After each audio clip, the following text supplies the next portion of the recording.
I'm a dude, and I'm inviting you to join me on a podcast about brews. Does that include stouts? Yes, of course it includes stouts. Like I was saying, join us every Saturday on the journey into... Wait a minute. Do you guys do anything about like IPAs? Yes, like that? yes, we do IPAs. Okay. Yes. Anyway, join us on the Journey into Comics Network for Brews with Dudes. Whoa, hey, have you guys ever... Do you care if I bring some Zima on? Yes, I care if you bring Zima. Zima doesn't count. Zima's Dr. Dongo. Anyway, join us every Saturday for a podcast that delves into the craft brew world. The following is a journey into comics. Journey into comics. Is a journey into Is comics. a journey into comics. Journey into comics. Journey into comics. Network. Production. Hey, this is Josh Richmond, and you are listening to the Voice of Survival podcast, exclusively on the Journey into Comics Network.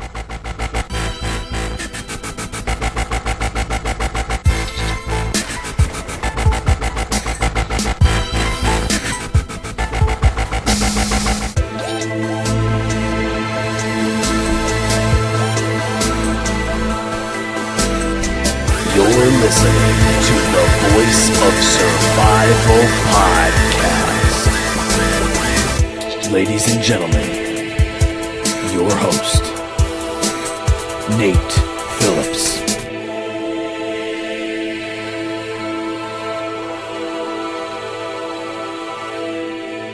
What's up, ladies and gentlemen? Welcome back to Season 2, Episode 19 of the Voice of Survival podcast. As the introduction said, I am your host, Nate. Today, joining me, a very special guest, back for the first time since Season 1, Episode 10. Yes, I remembered that off the top of my brain right now. That is a fact. Welcome back to the show, Dick Blaine Tyner from Podcastrophe. What is up? Dude, it's been too long. It has. I mean, in terms of Voice of Survival. True. It's really weird, though, because when you were on the show the last time, it was a totally different thing. Like, I had it more as, like, an interview-based show. You know, obviously. You're a part of the network. Yeah. you know the fucking history. Sure am. But anyways, in the middle of Season 2, I just thought, it's really fun to interview people, and I love hearing people's stories. However, I feel like there's a lot of things I don't get to talk about being a part of this network, creating this network that I love talking about. And there's more than just the avenues of comic books and music and shit to talk about in my world. So, during the midway point of Season 2, I said, "Fuck it, let's just go for it. Let's do topic-based, keep it focused to kind of one thing." I know that Tyler and I did episode 14 on aliens. Today, you and I have a plan, and I want you to tell our people, what are we doing today? Well, first of all, I like that. I do like that you changed to a topic, like a topical platform. I mean, the interviews were always really cool because they always did somewhat have a theme to them, and it did always tie into the name of the show's namesake, which is surviving. It's the voice of survival. So you're surviving life. You're surviving your life, the lives around you, and this world, this crazy, fucked up world we live in. Totally fucked up world, bro. I always loved the concept of this show, and even though you switched it to topical, it's still kind of like I wanted to keep the theme of the voice of survival and surviving in this world, surviving this life, yada yada. And what is the biggest thing in this world that really brings people down and really, shortens their life? Stress, bro. Yeah, exactly. Stress. And I think how we handle it. Stress comes from so many different facets in a human person's life. Oh, yeah. It's not just, okay, example, and I'm going to bring this example up as far as you want it to be up, but like money can be a stressor. Oh, yeah. But money, and I've learned this, money is also not the key to happiness. Absolutely not. You can have money and be totally unhappy. You can have no money and be the happiest fucking person on earth. It's all about your mindset and how you can navigate the waters, as it were, in situations. I can recall back to a time, and I'm gonna kind of start here. We'll jump around. This is a story that I don't think I've ever told on any podcast. It was like Christmas 2000 and it was probably Christmas 2010. And it was the first year in my life where I had a lot of money. I had money. I had earned a bonus at my job, and I had all this stuff going for me. And it was near Christmas time, so I start getting presents for people, and I kind of had plans and things I wanted to do. Next thing I know, my bank account was hacked. I had my money stolen from me. Okay. I was negative $177 in my bank account before overdraft fees. Okay. And then had to fight with the bank for 3 weeks to even have money over the time of Christmas, and it depressed the shit out of me. Yeah. And I started thinking about it, and I was like, why is money what's making me sad?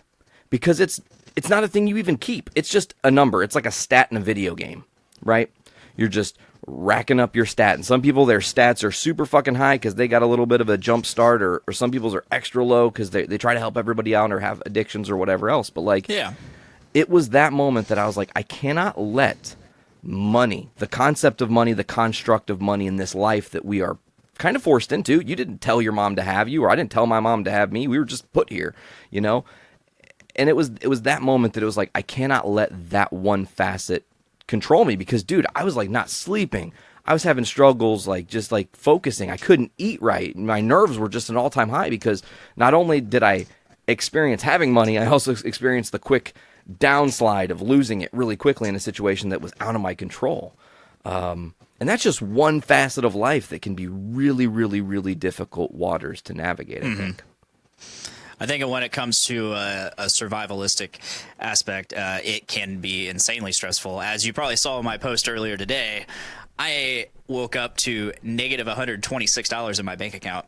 Oh, shit. I don't know if I saw that. I might have, but I don't necessarily remember. I posted a screenshot. I was like, hello, rock bottom, because I've never been negative. I've never been this negative. And it's honestly, I get paid tomorrow, so I'll be fine. I'll be completely fine. It's just insurance came out like day before, and I was already like down to $17 to my name, and that's after overdrafting earlier this week because internet went out. All this the lack of overtime I've had is really killed my bank account, and I haven't even spent money on myself. It's just survival mode right now. Yeah, exactly. It's just the lack of overtime has made it so my bills are overcoming, because I put myself in a very precarious situation where I racked up tons of debt. On top of buying a house. I mean, that's one of many that you racked up, but like you also got ready for a wedding at one point. You had this whole shift in your life. Like you had to get new washer, new dryer, things of that nature. Like it all kind of came to a head in the moments of your shift in your life, which can be a blessing. It also can kind of be a curse, because you feel, as you said, totally overwhelmed by the fact that, well, fuck, I had $17 in my bank account. Now it's a negative number. You mean the nice thing is a couple tips, at least monetarily speaking for me. I can tell you this. I never did auto pay for bills, ever. I would rather be in total control. I have so many. Because you don't remember? There was a point when I did remember every single one of them, and I had quite a bit, but it's just there's a lot going on in my life now that I finally got to a point where I did forget one, and then I forgot two, and I'm like, fuck, and it was just like a day or two late, and I'm like, shit, I need to pay that, because I've never missed a payment on anything, and it just started happening. So I mean, and I have been doing the auto pay on several different things, because several platforms actually offer some like very, very small discounts for doing auto pay. Yeah, like, so hey, I know my AT&T thing is like, sign up for auto pay now and save 4% off your bill, and I'm like, in theory that's great. 4%'s awesome. It's like $2, but also, I don't want to have a situation like what has happened to you, what has happened to many people. See, the thing is, and this is one thing that I think the reality of your post really brings to light, no matter what people's situation is, whether they're in a really lucrative job, whether they're barely making ends meet or whatever, like everyone is feeling this really intense struggle right now. Yeah. It's the world. The whole entire planet is struggling. Everyone is feeling a different struggle on a different extreme, you know? And I want to go kind of back to this money thing and whatnot and just ask a simple question of how do you respond in a moment like that? You wake up, you see the money's in the red. Did you freak out? Did you scream? Did you have a moment where you went to the bathroom and cried just for a second to yourself, like, I gotta fucking get my shit together or whatever? Or was it just like, well, fuck? Earlier this week, I kind of started seeing it happening, and luckily my wife came to my rescue a little bit, and I had some cash in my wallet that I had sold a bunch of movies. I actually managed to get about close to $50 from selling movies to Disc Replay. So wow. That's respectable amount from Disc Replay, and I only sold about maybe 8 or 9 movies. But so I managed to deposit that because I was negative, I think $26, rough, like somewhere around there. And no, it was like 40 something. But I had, I think, $45 left over from that, and I deposited it, but my ATM only accepted like so many of the bills, so it only got me up to -1. Of course. Cool. So I had Miranda, send me some money just so I wouldn't overdraft fee by the end of the day. And then I just been subsisting off of the $25 she gave me, and I was like, okay, I'm not spending money, obviously, so I think once I settle down on everything, I should be good next check. And then Wednesday it hit me. Oh shit, tomorrow insurance is coming out.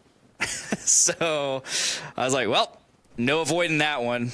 So luckily I get paid tomorrow. So honestly, it's not a big deal. I mean, it is, but it's not.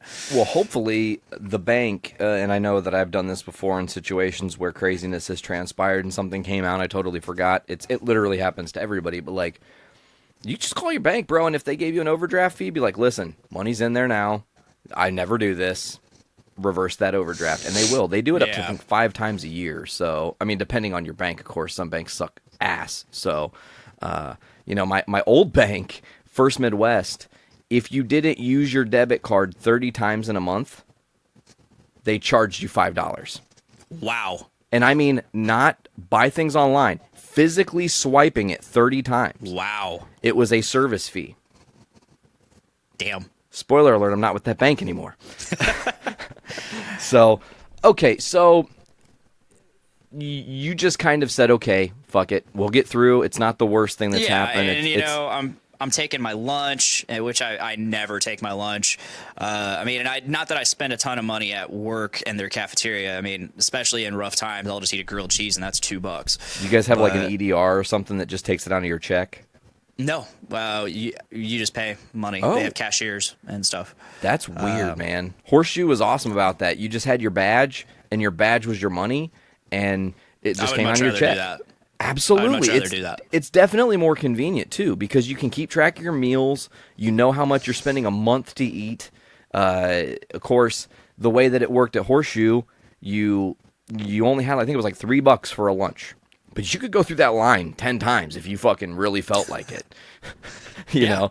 But of course, when you were in the line, you could just get a fuck ton of food. Like, you just get your own shit, man. So I don't know. But so you've been taking your lunches? Yeah, as of today. Because I would not have been able to purchase any food. Took 2 PB&Js. Fuck yeah, what kind of jelly? J as in jam, strawberry. It's good stuff. Blackberry's my jam. I believe I made a poll on Podcastrophe not long ago asking jelly or jam, and the overwhelming majority said jam. Jam just has like actual pieces of the fruit in it, and jelly is just the fruit removed. So, I mean, I think it's just a textural thing. Personally, I like a jelly over a jam, mainly because the texture of like soggy fucking strawberries or whatever that have just sat in this thing congealing for a long time don't really it's not that it doesn't taste good, it just doesn't feel good in my mouth, and that's a weird thing. So anyways, so let's talk about more stresses, man. You obviously are in a situation similar to myself where stress comes from a totally different avenue that not everybody experiences in kids, and not necessarily your own kids. That's a whole different paradigm as opposed to having your own child that you have to take care of. Taking care of or caring for someone else's kid can be a difficult stressful endeavor. Oh, for sure. And I have a lot of different ways that I get stressed from the children that are my wives. And some of it involves actually taking care of them, watching them when she's not around, and having to figure out a way to discipline them that's not too harsh, but it's getting the point across. And then there's of course the frustration of them not listening, and it's just all that. But I think the biggest source of stress when it comes to the kids is the fact that I'm a very empathic person. So when Miranda's stressed about something involving the kids or their father or money involving the kids, soak it up. I soak it up and I get stressed with her, and it's oftentimes put me in a very sour mood. Not because I'm mad at her or anything. It's just put me in that mode of I'm frustrated because I'm frustrated for her. And I think that can come from a place, speaking also from absolute knowledge, that can come from a place your stress soaking up and feeling that your anger and whatnot is your inability, and I know this too, yes, your inability to solve the problem because it's not your problem to solve, and you just have to witness the person you love and care for suffer through this situation. I mean, there's only so much I can do in terms of their father and his inability to be a father. So, that's really all I can say about that. Not for fear of repercussion. I don't give a shit. All that I have to comment on that situation. He can hear this all he wants. It's nothing I wouldn't say directly to him, but it's just the fact that even if I said anything to him, or it's not gonna change who he is as a person, and it's frustrating. It's frustrating seeing Miranda have to deal with such a waste of a human being. That's best way I can put it. No, I totally vibe that too. It's been an interesting struggle to watch. And I think we talked about this last time I was down there, but Miranda was talking about the new schedule at the time during the summer when the kids were gone for a week and then there for a week and then gone for a week and then there for a week, and that we were dealing with the same thing with Ollie, and it's hard to watch not only a kid go through it, but a kid you care about go through that too, because they can't even get their bearings. No. There's no stability. And here's the thing, and I could just tell you for a fact, when Ollie was with his dad, when he would come back after that week, he was an asshole. Just gonna say it. He was kind of an asshole. Why? Absolutely. Because he's picking up that energy. He's a little fucking battery cell picking up all this juice and this energy, and if that juice and energy is in that house, when he comes home, he's not gonna feel the love we give or express to him. It's really difficult, and you kind of have to fight to get that side of the kid back, you know? And that's not even to talk about, like you were saying, the landmine of navigating, disciplining a kid.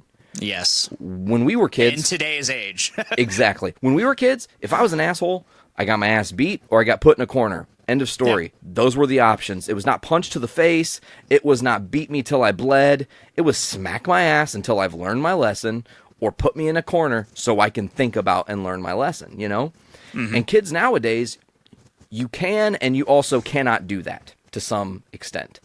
Because some kids are going to talk, and if the wrong parent who's not in the relationship with the other parent hears that the boyfriend or the stepfather disciplined their kid with a smack to the butt or whatever, red flags, call the cops, and all this crazy shit, you know? It's not how it used to be. No, not at all. And one thing my stepdad beat my ass a couple times. I can count probably 3 times in my life I've been spanked, and 2 of them are by my stepdad, my old stepdad. Well, there you go. You know, my dad never knew about that because, like, it didn't, like, I didn't go be like, ugh. It's like I knew I did something. I've always, myself, I've always known if I've done something wrong and I got punished for it, I deserved it. Soak it in, man. Yeah, and I guess I'm a very unique person in that way because I've always owned up to my mistakes. Your shortcomings. Yeah, my shortcomings, my mistakes. I'm a very strong proponent for self-responsibility, and I think that goes a long way. And I don't think that's something a lot of people have, is being able to own up to what they've done, and they can't handle. Yeah. Self-reflection, is that kind of what you're looking at? The ability to look in a mirror and to analyze yourself and say, man, I could fucking tweet. I think that's the thing, man.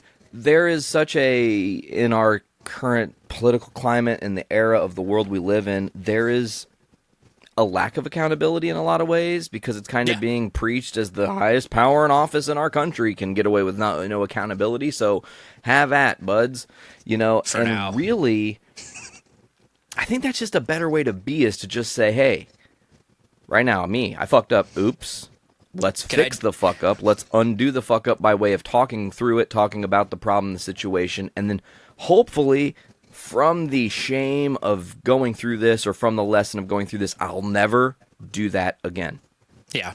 That's all you have to do. Real quick, just since you brought it up briefly, I would like to date this podcast and say just the other day, Nancy Pelosi moved forward on a impeachment inquiry for Donald Trump. Yep. That's going to date this podcast right there. That's all we can say. Although it was just yesterday as people are listening to this, or 2 days ago now as people are listening to this, that's happened. And of course, to just dive into that for a second, I have been following this maelstrom of craziness surrounding the White House since January 20th of 2017, when he was inaugurated into office. And even before then, I was highly into this upcoming election in 2016, and we've lived through nearly 3 years of this presidency and suffered and dealt craziness. And then today, Congress got an official transcript of the whistleblower complaint. That complaint has sources that over 20 different times the president has leveraged his power for personal gain to other countries, that they have proof of. Okay? And there are people that are still like, oh, there's no proof, there's no accountability, he's the president, he can do and say what he wants. Not true. If you would have put any other president in this situation, Clinton, one of the Bushes, Obama, anyone, and had them do the same things that this current president has done, they would have been burned at the literal fucking stake, bro. Oh, yeah. Obama did what? He contacted Ireland to interfere in our elections to ensure Hillary's going to get nominated? What? That doesn't make any sense. Because it wouldn't make sense. Because nobody would be stupid enough to think that the power of the presidency allows you impunity against anything you do wrong. That's the world we live in, pal. But it does not have to be, and I'll say it here, and I'll say it now, and I'll say it 1,000 times. Get your asses out there in 2020 and vote. Vote in your primary election this year when you're determining who you want to go up against Trump. Make sure you have an educated opinion of the people that are running for president, so you know what they stand for, what they believe in, and how they look to fix all of the problems of the last 3 years. Preach.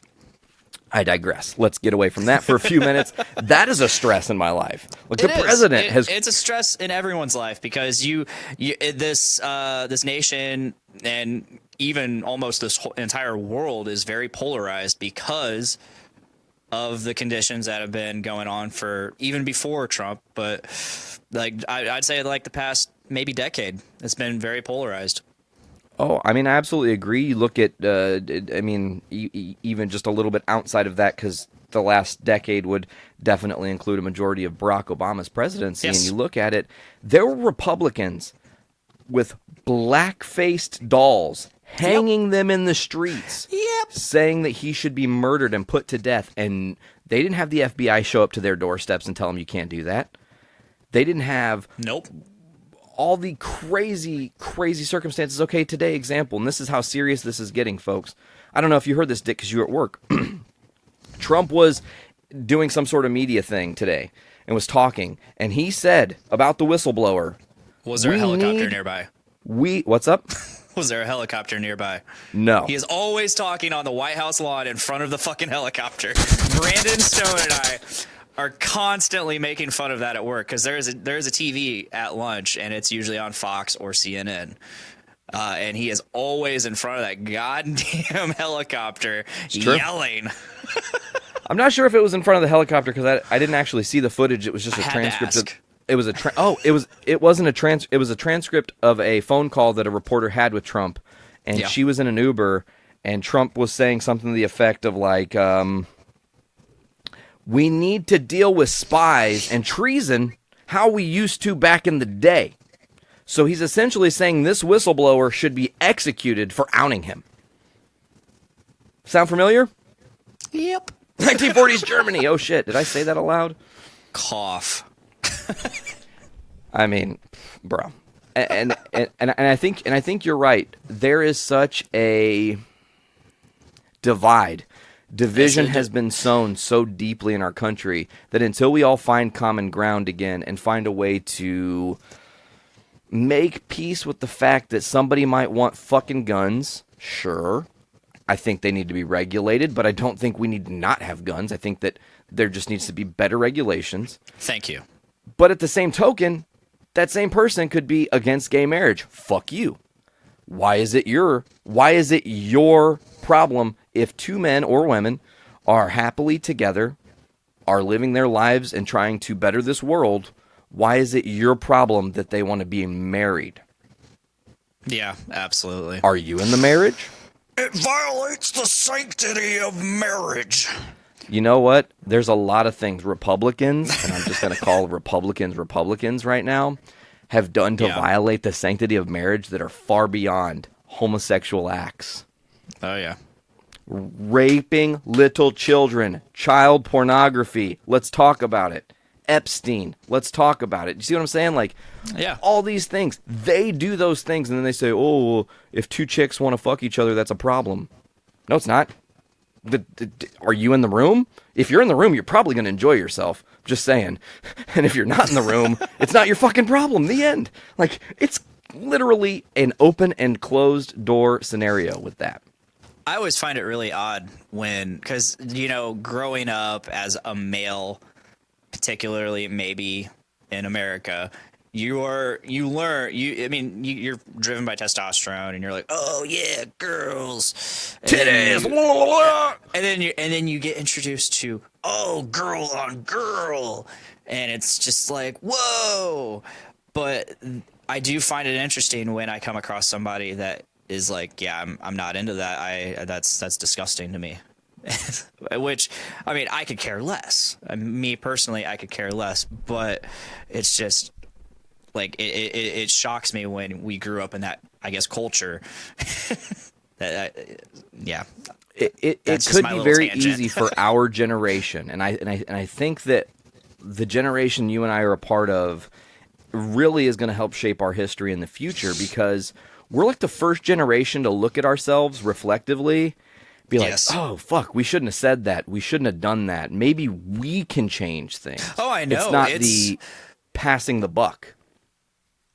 Like, not to keep this going on the political route and get back to the subject, but I go through my Facebook memories and I cringe at the things I said. I have said the F word so many times. I have said the R word so many times. I still say that, and I feel bad about it, but it's just so ingrained in me I never use it in like a... It's not like derogatory. It's more just like a slang for just dissing somebody. And you know me, I have no filter. So.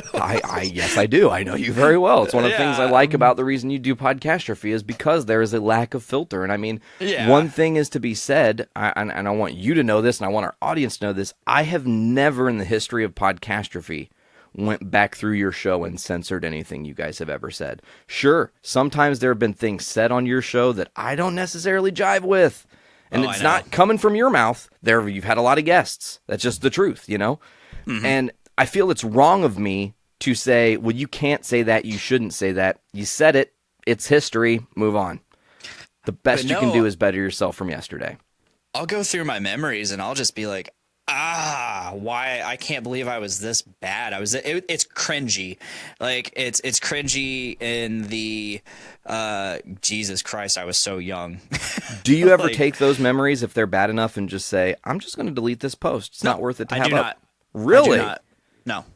Well, that's interesting. I find that interesting. I'm pretty fucked if I run for public office at any point. Well, his candidacy lasted a whole day. Good job. F-U-K-T. Fucked. The hard T. Hard T. Fucked. No, man, but like I said, I think that we are the culture and the generation to look back at our shortcomings. You just said it. You said words, and I fucking said words and used derogatory language when I was younger. And you know what? It's because of where I was raised, how I was taught, the things I know. And it took me getting out of that bubble, getting out of that glass dome to go, wow, I'm the smallest fish in the biggest fucking pond right now. And if I don't change, I'll get eaten alive. Yeah. And I think that a lot of people in our generation have come to that realization of like, we're all small fucking potatoes, but if we don't... Hashtag me too, bro. Oh, and it totally... and you know, to say... and I will say, I don't think... I guess I can't accurately even say that, because if even thinking about saying that, I'm thinking about my life and going, well, there's probably a time where I have been guilty of unintentionally like sexually harassing a chick. But again, younger culture, when we were kids growing up, what did you say? Oh, girls, titties, testosterone, all that shit, you know? So, you know, you get into jobs or other things, you flirt, you say the wrong thing or whatever. But like, it's never been to the point where like Louis C.K'd myself and just whipped my dick out for no reason. Yeah, that concept's been so weird to me. I know people that have done that. And it like, okay, I guess my old stepdad did this to my mom at one point, years after they were done. Like, she just stopped by. His dick out to her? Yeah, like, it was definitely an advance. And she was like, no. And I don't know how much if it continued or not. She never told me. But, like... I was just like, that might have been a little weird. Why is that attractive? Why do males think the way they do? Like, I mean, in terms of like, I see people's messages, like screenshots of like Tinder messages and like hitting on people and like these unsolicited dick pics. It's like at no point in my life have I ever thought any of this would ever get me a girl. I mean, maybe I just think too logically. I don't know, but penises are gross. The end. Yes. Like, I'm sorry. I look at my dick in shame every morning. I'm just like, hey, bro, you're here. Cool. You were put on me, but I don't think that unless, like, how do I word this properly without offending a lot of people? I guess I don't know if I'm going to be able to, but if I've ever sent a dick pic to someone ever in the history of ever, probably willingly, because they either A, asked for it, or at the time of whatever, the examples, world, whatever. I don't even know how to say it without it sounding bad. Like, I'm just like dancing around this, but like, either you are asked to do it, or you are in a situation where it's alluded that it's okay to do it. But if those two things, the two criteria are not met, by either she would like to see your penis, or she would possibly like to see your penis, maybe, if you have the courage to do that. Like, okay, but if it's, hey girl, I just met and jerked off to you on pictures of you on Facebook, show me your titties, and then she's like, ew, no, gross, and he's like, fuck you, bitch! That's a problem! Absolutely. What? You just harassed her, she said no, and you just said, fuck you, bitch, and insulted her. What? It's I want to say it's toxic masculinity. It's, and don't get me wrong, I'm very for masculinity. But there is a difference between being a masculine male and being a toxic male. Two different things. Huge difference. And it's not something I was even taught. It's just something I don't know how I've been so my moral compass has been so damn near perfect my entire life, but I don't, and I hate to toot my horn like that, but god damn. Well, and I mean, you could be doing a whole hell of a lot of worse things in your life, and I think that you have found, honestly, you found guides, things that have helped you stay away from that person, because they're in every single human. And I'm going to use this quote, Jesse Pinkman, watching Breaking Bad, right? Yeah. And El Camino and coming up. Correct. Yep, correct. And I'm in season 3, and Jesse comes out of rehab after the death of Jane and everything. Mm-hmm. And he says to Walter, you have to accept who you are. And I know who I am. And I'm the bad guy. Train of our existence showing up. But Jesse says, I'm the bad guy. And he's like, I'm okay with that, you know? And I think that everybody has the capacity to admit they are a bad guy. You have done things that could be deemed by any person on earth bad. I've done things that could be deemed by any certain person as bad. But you have been able to, I think, avoid that voice, and me too. And I see a lot of you and me in that regard. Like, you found music, that has helped you stay away from stupidity. You found podcasting, that has guided you even further. Like, having something that you're passionate about can keep you from being a dumb fuck. Yeah. I mean, or a drive to continue doing 30% your entire life. I mean, it's a weird motto, but okay. And that is something I will touch upon today at some point during this conversation. But yeah, I had a really awesome segue to bring back to the whole stress thing, but I've lost it. Well, we were talking about a lot of different things that could be stressful. You know, public image and everything. Oh, yeah. Being that the internet world exists and everything you do and say is a permanent record of the internet. Like you said, you know, you have posts that you're like, fuck, why'd I say that? You know? Yeah. But yeah, it's all there. Stress can come from, we've talked a little bit about money. We've talked about kids. We've talked about the president. We haven't touched on relationships. And relationships themselves, not just romantic relationships. The concept of me and you having a friendship, a relationship. Yeah, interpersonal relationships. Exactly. You nailed it. You absolutely nailed it. So those things, those interpersonal relationships are easy to do. They're easy until someone makes it not easy and can create stress for you. And that can come from disagreements. It can come from 1,000 different things, bro. Literally, and it doesn't even have to be there direct. are hundreds of friendships. Exactly. It could be something as small as, hey, Dick is my friend. Dick went to work, and somebody who at his work he works with, that he's usually cool with, said something really harsh to him, so much so that he repeated it either on Facebook or whatever, and then I'm like, man, why did somebody just hurt my friend? What's the point of that? Yeah. There's a lot of instances where maybe you gel really well with somebody, but someone close to you does not gel very well with that person at all, or just doesn't like them whatsoever.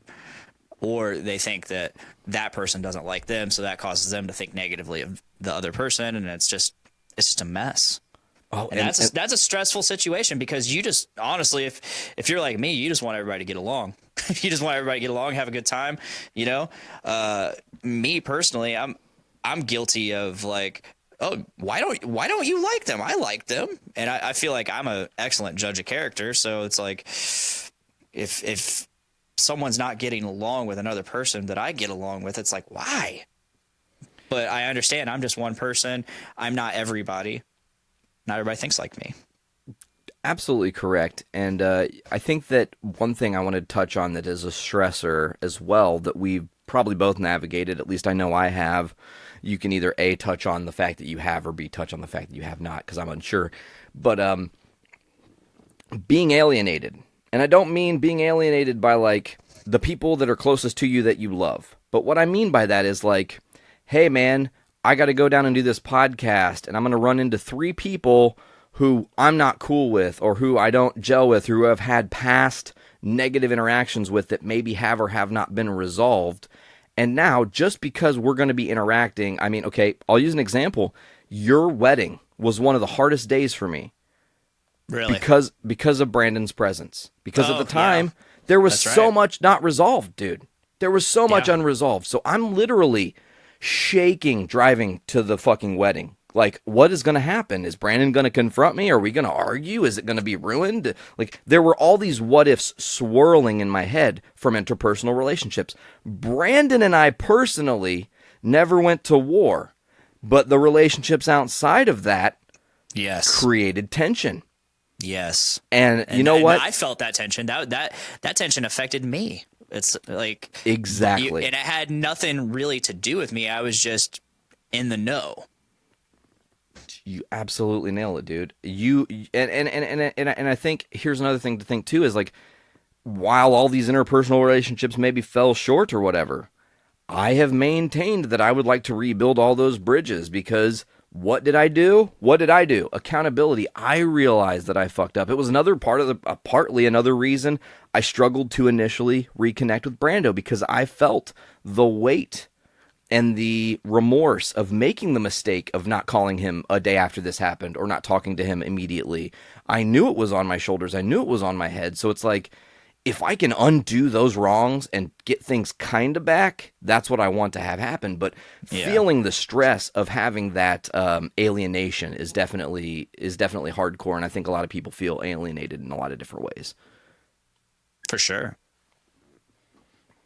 Yeah, I mean that's some stress that I feel to this day with that situation, because there are a couple members in this party that don't feel the same and would like to continue the distance, and I don't like that. I don't like it. It makes me feel like I can't talk about you specifically or the network or anything like that around these people. And not that I like one of them I don't even talk to, but the other I kind of have to work with, and so I feel like I can't even bring it up to this person without making them mad or them just shutting down and not talking to me the rest of the time.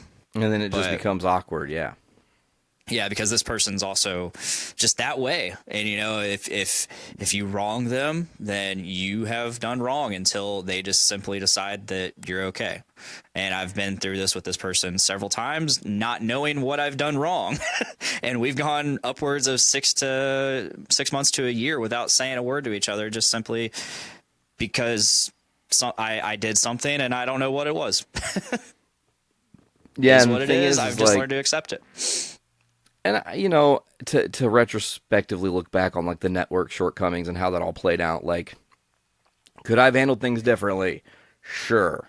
But at the same token, I have operated with a level of professionalism for so long that I am always forthright with plans.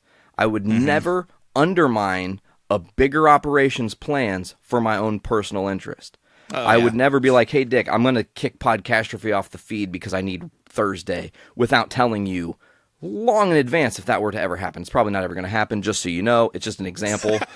But all in the same token, when people move in shadows opposed to what I thought a group of people were building, it becomes really hard for me at the time, at least retrospectively thinking about it, to like just let go and be like, okay, I guess that's their choice, whatever.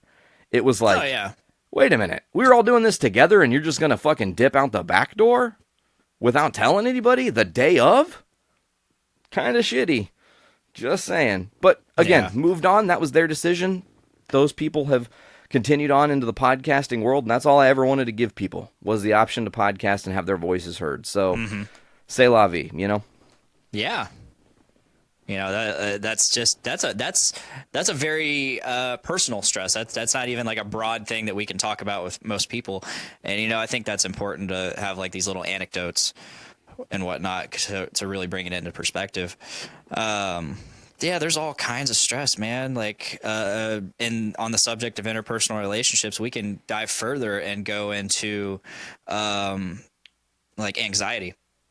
Let's just go with social anxiety, and the fact that despite how much you love being around certain people or people in general, sometimes it's really hard to get past that anxiety of, like me personally. So let's just use me as an example. I have no problem. I have very mild, bearable social anxiety. I have no problem going out into public, going out into parties and large groups and being around a bunch of people. That's not the issue. The issue with me is getting around one person where it's just one-on-one. And it's very individual based. Like, there are certain people that I'm completely 100% comfortable just hanging out with, man to man, like you and I have no issue doing that with you. But there are other people where the anxiety of being around them, and this has affected my show. I will say this has affected Podcastrophe in terms of guests, because there are people that I am so afraid of being alone with, just simply because I don't want there to be awkward silence. You're still navigating that water, yeah.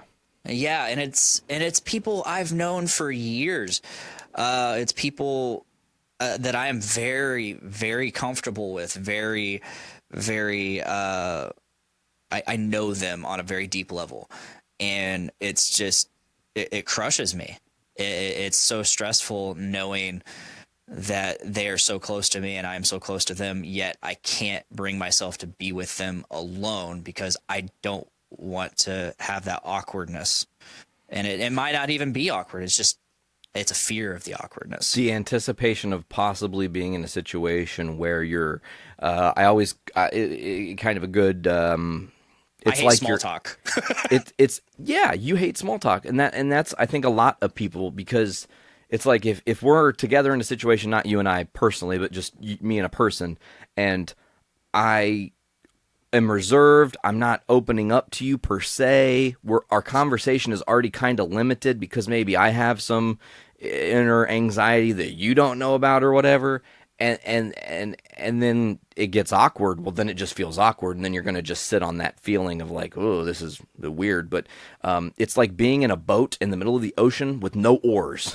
Mm-hmm. You're just like, how do I get back to shore? I'm not really quite fucking sure. Do I jump out of the boat?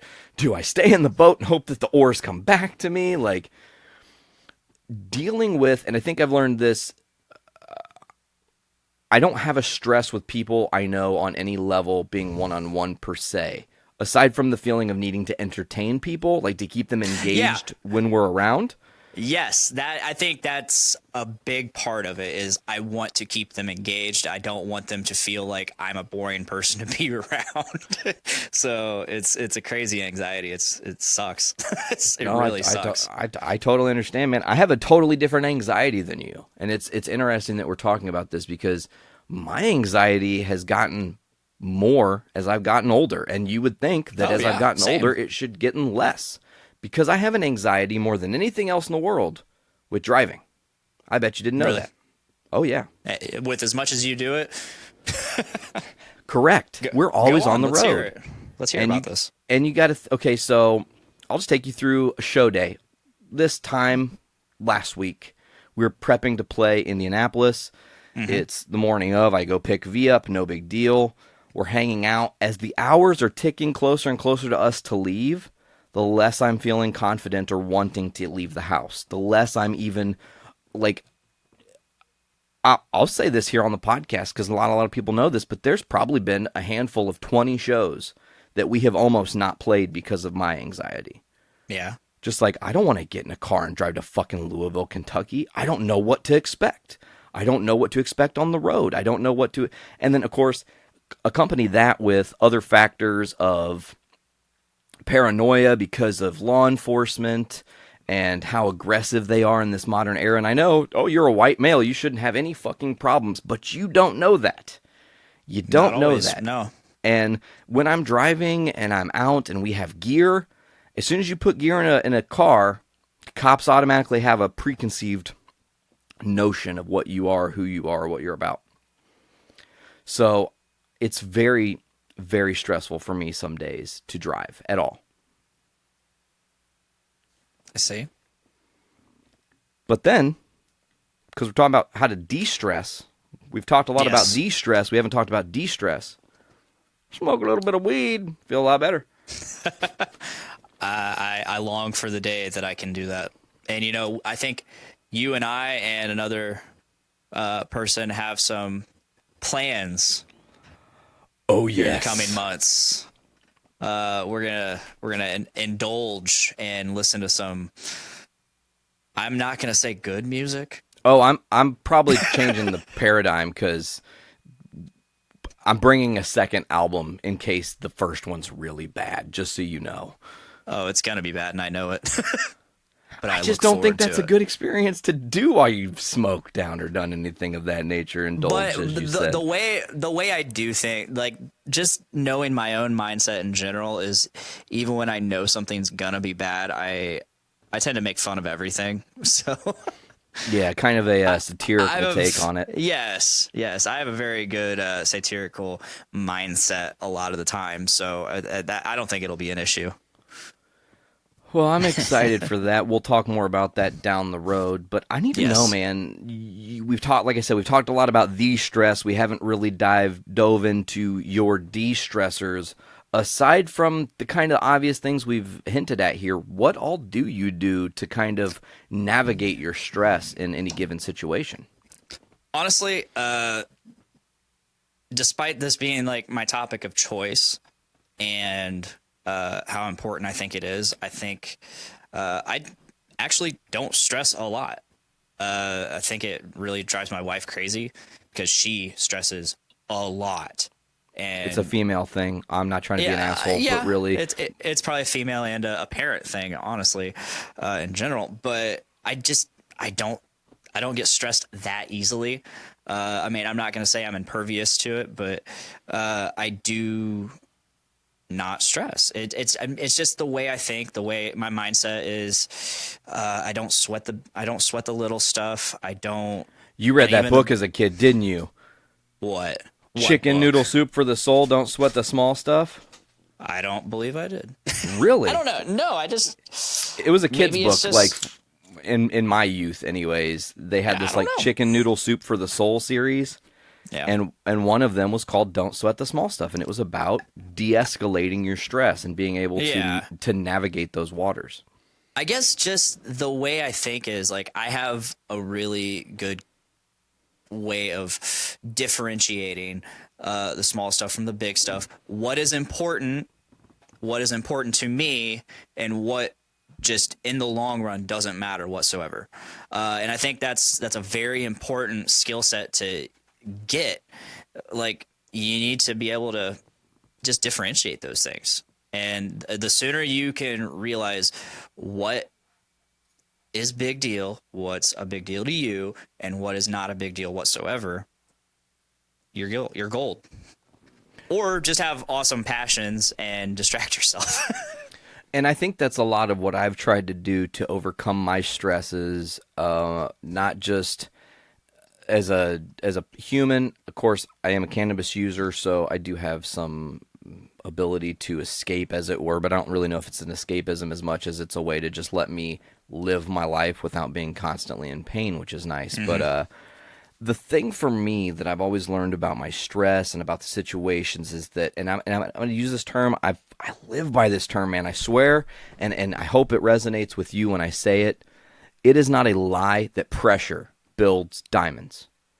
And I can be in any situation in the world, dude, the darkest moments, my cat dying, fucking crazy shit going wrong, whatever it is. And even if I'm sad or feeling the stress in the moment, in the back of my head, I'm constantly telling myself, just remember, dude, you're living through this. Because you survived this, you are stronger. You have literally added a layer to your diamond. You have thickened and made yourself stronger in those moments, and you cannot forget that. It can be, listen, it could be so easy to lose a loved one, a parent, a friend, any loss in your world and let it consume you. Or you can say, listen, every fucking human suffers loss. Every fucking human has tragedy happen that they aren't ready for. Every person on this planet, I don't care who the fuck you are, in some way, shape, or form, you have something that can trigger your anxieties or your fears or PTSD, whatever it is that you have. And if you don't just reconcile, everyone's struggling, everyone's living through it, everyone's battling, then you will literally be drowned in the waters. Or you can just say, fuck it, I'll swim like the rest of them and push through. And that's what I try to do, is just push through. Darkest moments, things look impossible, things look like they're at the end of the rope or whatever. Nah, man, it's just the end of the chapter. Let's go to the next. Yeah. Push more. You know what I do? Poop. I don't do anything. I don't do anything. You know me. You know me, Nate. I am one of the most laid-back people on the fucking planet. Arguably. I mean, there's very little and I say this laughing. There is very little that I give a shit about. and I don't mean that in a important things I don't give a shit about. Like, at the end of the day, I know life goes on no matter what. At the end of the day, I know that all of this is just a moment in time. All of humanity, since the dawn of humanity 300,000 years ago or whenever the fuck it was to now, it's not even a blink of an eye in the cosmological scale of things. It doesn't matter. We are here now. We are going to be gone in the next blink. It doesn't matter. But what matters is just living our lives to the best that we can and handling everything to the best that we can.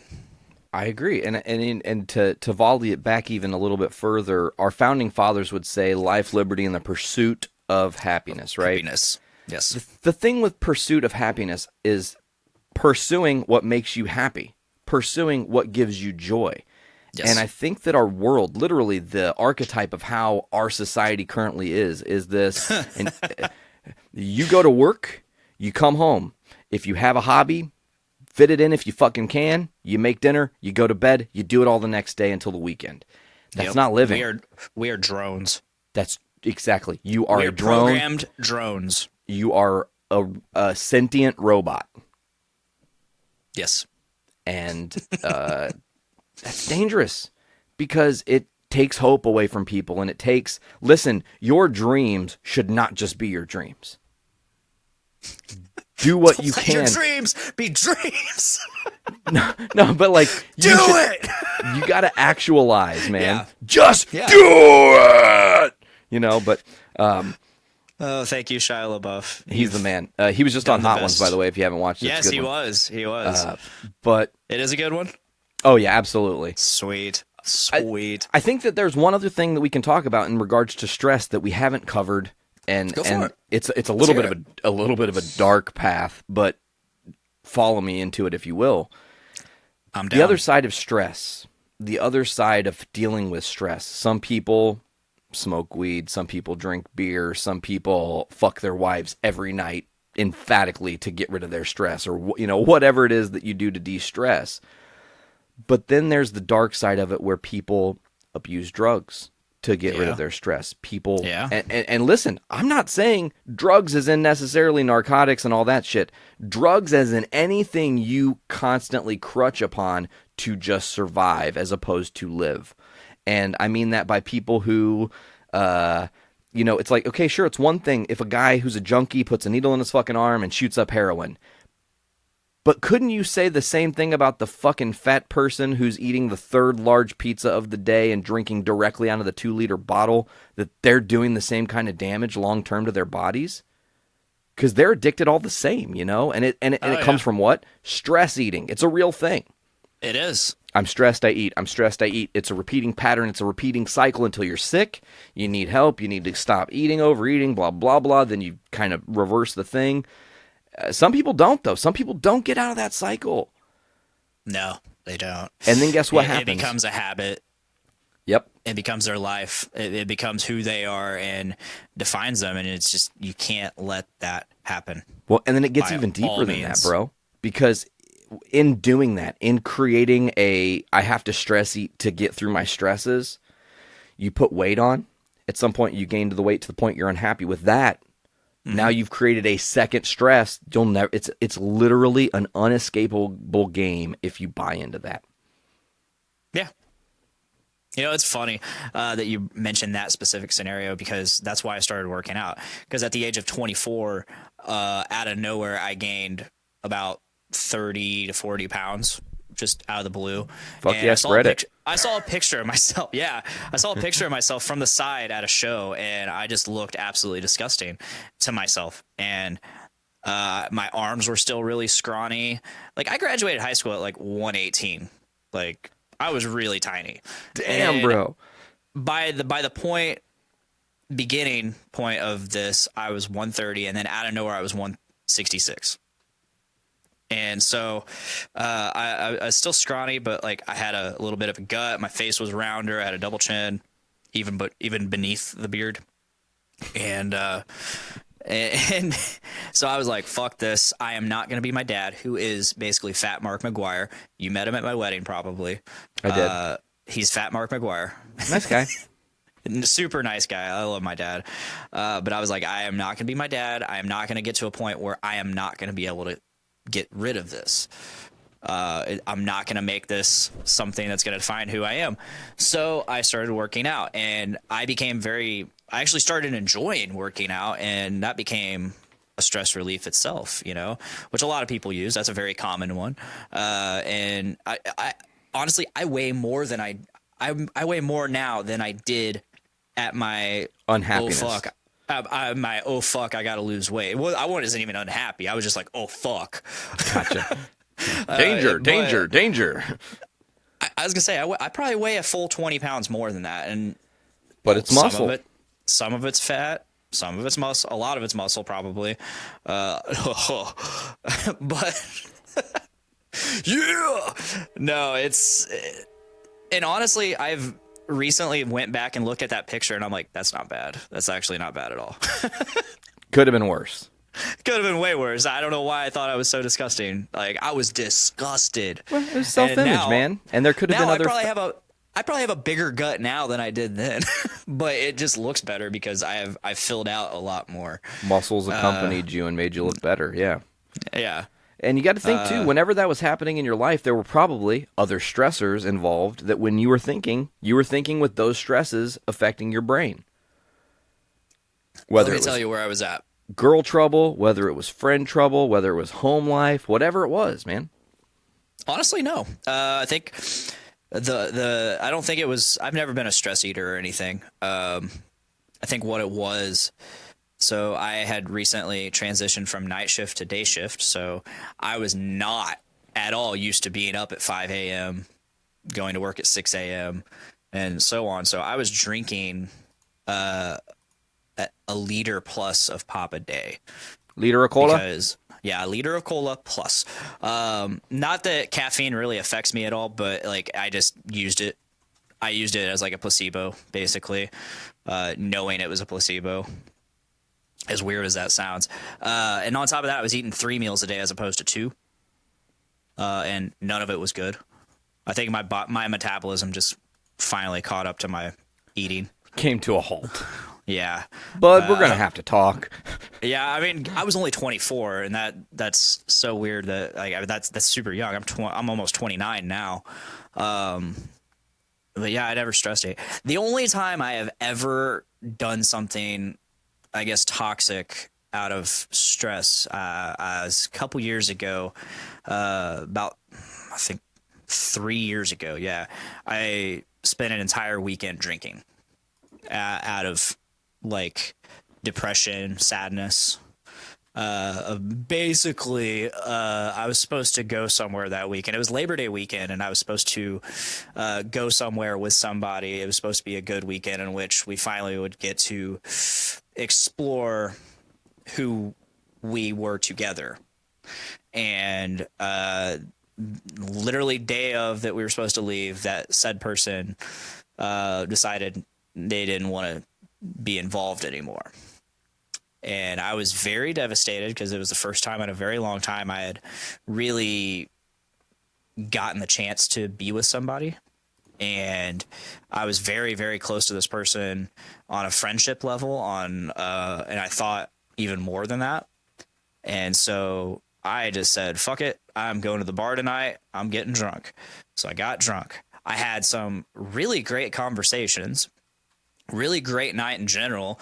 Reconnected with some people, got a lot of stuff off my chest and involved with those people.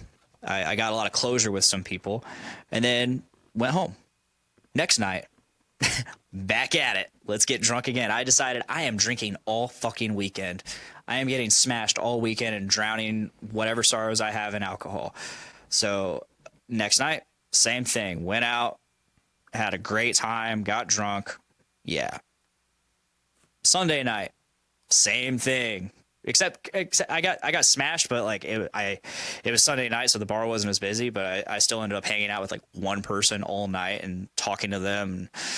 Yeah, so out of stress, I drank a lot. So that's the only time I've really let it get to me and let it control me, I guess. But I mean, I think that's a fair response at your age. It could have been worse. You didn't go do heroin, like. Oh no, I've never been there. There's only been one time that I've even like thought of something, say, as bad as suicide. Like Okay. I've never been suicidal, but there was one time where it crossed my mind. I was like, not exactly suicide, but what crossed my mind was, if I were to write not even write a letter. If I was to film a video for each person that was important to me and say what I wanted to say to them as a goodbye, like a final, like, this is it, bye. What would I say to each individual person? That crossed my mind. And like at some point in that thought, it just dawned on me, holy fuck, this is a path that I do not want to go down. I do not want to go down that path of, because that's just a gateway to actual suicidal thoughts. Like, oh, if I'm going to do it, how would I do it? Oh, should I do it? What do you think the impact on everybody would be? Like all that stuff. And I stopped myself. And I tell you, first of all, thank you for stopping yourself. I'm appreciative that you're here, because this would have been before I met you, and I would never know you, which would suck, Dick.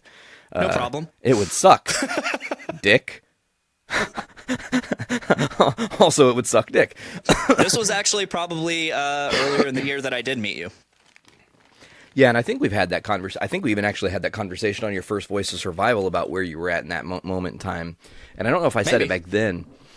Yeah, I think we did, because it was. I'm pretty sure, if I remember correctly, the story was with the suicide thing was like right after your fiance had left you, or your girlfriend, or whatever. It was a girl.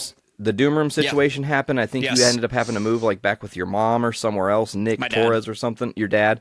And then so it was like everything was compacting into this negative. You were working thirds. You weren't really seeing anybody. Depression. Listen, man is not meant to work that late at night. That's a fucking fact, dude. Not the only at all. time in my life I have been genuinely suicidal, like genuinely considered it more than just like a passing thought and once in a great instance, was while I worked a Horseshoe and I worked thirds. You are alienated from the normal world, and it is fucked up. It is not right. Humans should not do that, you know? Yeah. But to touch on the what ifs, you were talking about what would happen? How would I do it? What would people think? I think the thing that for me has always been the first question when I talk about the struggles of depression and suicide and whatnot is like, if I'm going to talk about like, well, what would happen? The first question is, what would happen to all those that I fucking love? And that immediately stops me. It breaks my heart. It literally breaks me. And I just go, no, I'm okay. Like, I'd rather stick around and see what happens, you know? It's a weird, like, kind of almost narcissistic thought, but it's like, I don't want anybody to live that knows me to live in this world without me. Yeah, but it's like, it's from I mean that in a sincere way. Yeah. But exactly, you're meaning that from a place of like, example, Maverick would be devastated not having you around. He might not know the impact of it in the moment, but as life went on, he would recognize that there was something glaringly missing. Or your importance to our friendship in this network. Like, I don't know what would happen. I don't even know how I would react if something crazy like that were to happen to you. I don't want anybody to feel pain in my absence, because of my absence. I don't want anybody to feel pain because of me in general. And if you have something to, you said it best, pain, you don't want people to feel pain in your absence as long as you are in control of your absence. Like, if it's at your own hand, that's awful. But if, say, tomorrow some crazy car accident happened, people would be hurt by your loss. But we would also feel comfort knowing you were a solid dude who didn't have any second guesses about what you were doing in this world, you know? No, And that's absolutely a good thing. none. But if someone kills themselves, you start thinking, well, what did I do wrong? How did I affect this person? What could I have done differently? Internal. You're reflecting in such a manner that it almost becomes a demon to your own person when someone around you has inflicted, you know. Yeah, and you know I went through that earlier this year when Richard died. Absolutely. And I kind of felt a little guilty. It's since been cleared up to me. I guess it wasn't intentional. It wasn't drug related. Or as far as his wife has told me. Damn. She cleared it up to me, but at the same time, it's just like there are things that don't add up. Like the very brief conversation I had with him the day before. Yeah. I told him, I was like, "Hey man, I'm out where you work," and he's like, "Why?" Told him why, and he just read it, didn't respond. And then I was like, "Well, that's weird." Text him again. "Hey man, you should really come on the podcast soon. We really miss you, and I'd love for you to be on." Just read it, didn't respond. And I'm like, well, that's fucking weird. Next fucking day. Ugh. So something doesn't add up. Maybe what was told to me is true. I don't know. I'll never know. It is what it is. And you know what? Here's a really weird thing. Maybe what was told to you, whether it's true or not, was told to you to protect you. And Yeah, I'm gonna bring up a really fucked up thing. I don't think I've ever talked about this on the podcast. When I was 2 or 3 years old, my grandma's brother Thurman died. Okay. Yeah. He was an old ass dude. Like, he was in his 80s, right? And I didn't think anything of it. I was young, nothing, no big deal. So years later, I'm like 11 or 12 years old. True story. And I'm in my dad's backyard playing basketball. Okay. Mm-hmm. And across the alley, so the opposite street across the alley, is this old dude. And he's out gardening and I'm out shooting baskets. And one day he stops to talk to me. We'd never talked before. And he was like, "Hey, how's it going? Blah, blah, blah." We were just kind of shooting the breeze. I was like, "Yeah, I live here, whatever, blah, blah, playing basketball." And he's like, "Oh, cool. I've seen you out shooting and whatnot." And he's like, "Who are you related to?" And in my small town, USA, if you say any name, they're going to know who you're related to, you know? So first name I throw out there is my grandpa, Jim Richards. Doesn't ring a bell with this guy. He literally is just like, "I have no idea who that is." And I'm like, "Well, you're definitely not from Hoopston then, because my grandpa literally runs all these different fucking things." Mm-hmm. So I tell him who my grandparents on my dad's side were. And I say Ethel and Ferb Phillips. And he lights up. His eyes get big and he's like, "Oh my God." And he's like, you were related to Thurman." And I was like, "Yeah, Thurman was my uncle." And the guy just turned white and he's like, "It's such a tragedy what happened." And I was like, "Huh?" And he goes, "Yeah, you know your uncle killed himself, right?" And I was like, "What?" I had known my whole life. I literally grew up in a lie not knowing that he killed himself because my family was trying to protect me. Yeah. And it was like... I mean, at the age that he probably passed, you probably wouldn't have understood the concept of suicide. Also probably. true, but the fact that no one ever came back and said, "Hey, man," just to clear it up, and I had to learn it from a stranger, was kind of sucky. Yeah. Yeah. That does suck. But that neighbor told me my uncle's reasoning, and I just went, "Yep, I feel it. He was suffering, and he was sick of suffering, and they had nothing they could do for him." Am I going to sit here and suffer, or is it seppuku style? You know? Right. If With only honor. he had lived it today. What's up? If he would have lived to current day, you know, he would have had some weed, you know? True. But, you know, at that age, I'd probably take it too. Just take me out back. Take me out to pasture, man. Yeah, man. My dad always jokes. He's like, "When I turn 85, push me downstairs." I think we all joke about that, and we joke about Tell him I mortality. slipped. Like, us millennials are, like, so humorous about our mortality. It's terrible. And I think a lot of that has to do with people just accepting the fact that we aren't some permanent fixture on this world. We can't be here forever, you know? It is temporary. There's something, like, this goes back to what I was saying, like, we're just moments in time, life goes on. There is to add to that, there is so much that is not in our control, and we worry so much every day, every second about controlling as much as we can, and we need to learn to let go to an extent. Well said, man. And that's the de-stressor. That's a de-stressor right there, learning to let go of what you cannot control. Bam. Nail on the head.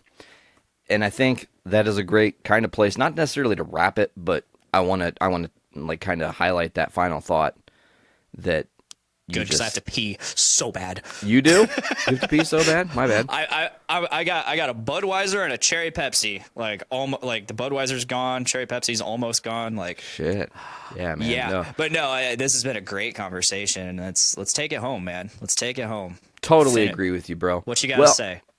Folks, as always, you can check out the Voice of Survival podcast right here on the Journey into Comics Network at journeyintocomics.com. Get us on iTunes, Podbean, Stitcher Radio, Google Play Music, Spotify, CastBox, TuneIn, all the other ones, you know. Just search Journey into Comics Network. Also, go to patreon.com/Journey into Comics. Give us a buck. We don't give a fuck. We do actually give a fuck. Please do that. That'll help us quite substantially. Also, do not forget to go to my words are not coming out right. Podcastrophe.podbean.com to get all of your Podcastrophe goodness on the side there on the sly. You guys also have a lot of extra content and stuff as well as like Game of King Chairs, which is a phenomenal series, Game Addicts Eat, and Happy Fun Metal Time. Like there's so many different things you guys are doing over there. Also, search for Podcastrophe on all the same platforms I was just talking about because they're there too also as well. So when you're getting them on Thursday, you can get a double dose. Yeah, we're also live every Wednesday, roughly around 5:30 Eastern Standard Time on the Facebook, YouTube, and the Twitch. Beware on Facebook, though. We get primed on Facebook. We get primed on Facebook. Funny thing, I actually went back through the Facebook Live thing, and yeah, we were primed in the beginning, but at some point it stopped being primed, and we went back to our normal voices. It's really strange that you brought that up because when I was live watching, there were moments where your voice would leave being primed. It was like coming out of it for a second. It would be every couple words. It is definitely a very with weird Brandon being primed, it's his interface and all that. But with me, I have zero idea because across the board, the only thing that it happens to is Facebook. Maybe it's the service you use to put it on. Is that MixLabs or whatever that you put it on all the different platforms? Streamlabs Mob Crush. Yeah. Mob Crush. That's the one I was thinking of. Yeah. But it's fine on YouTube and Twitch, which is what I'm going through. I'm going through Mob Crush to all of them. But I'm wondering if Mob Crush and Facebook just don't talk properly to each other. You know what I'm saying? You might be onto something there. You might be onto something. Especially if everything else is fine. But anyways, folks, I want to thank Dick so much for coming on today, dude. It has been an absolute pleasure discussing stresses with you. Yeah, it's always a pleasure, just conversing with you in general because you're one of my best friends. You're my brother. It's just always a good time. And I wish we could do this more. I wish you could come down here and I could go up there more. It's just... Yeah. Well, soon I'm going to be doing less shows, so I think, that's probability. Yeah. Come man. On the Podcastrophe anytime. Okay, sure. I'll keep that in mind. All right, folks. Well, I think that will do it for this week's episode of The Voice of Survival. We've talked about de-stress. Now let's talk about de-stress. I have been Nate.